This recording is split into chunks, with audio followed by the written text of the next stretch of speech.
مش النادي الاهلي يا جماعه نادي الدوله، والاهلي ده مسنود ومدعوم من اتحاد الكوره الاهلاوي. الكلام ده طبعا مأكده لي واحد زملكاوي، لكن فوزي لقجع المغربي رئيس الاتحاد المغربي لكره القدم فضح اتحاد الكوره وكشفهم وعراهم. فوزي لقجع حرفيا قال تصريحين فضح اتحاد الكوره حرفيا على الملأ. تعالوا نشوف التصريحين الاول وبعد كده نكمل. لما فوزي لقجع اتكلم عن استضافه المغرب لنهائي دوري الابطال 2022 اللي هي من مباراه واحده في النهائي اللي هي بين الاهلي والوداد، هقول لكم التصريح بالنص.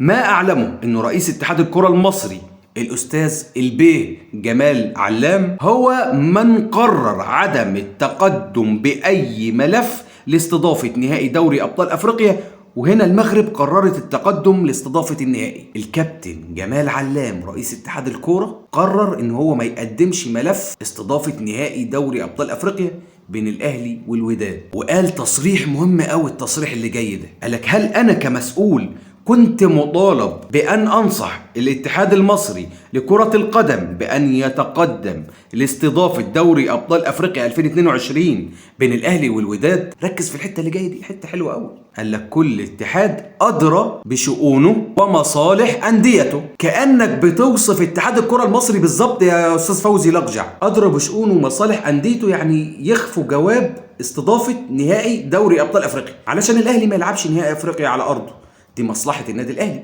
ومصلحة الكرة المصرية. أنا الصراحة بقول شابوه لفوزي لقجع، واحد شايف مصلحة بلده.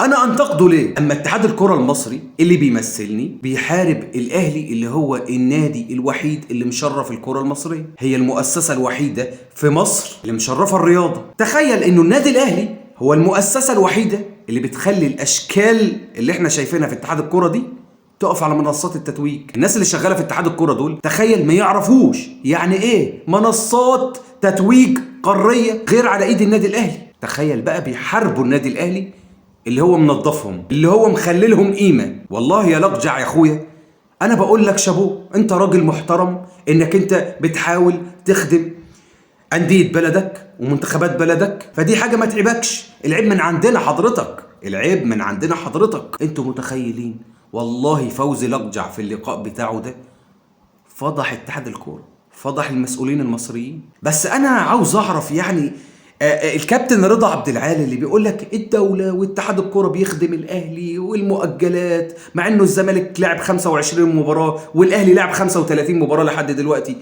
حضرتك فين يا كابتن؟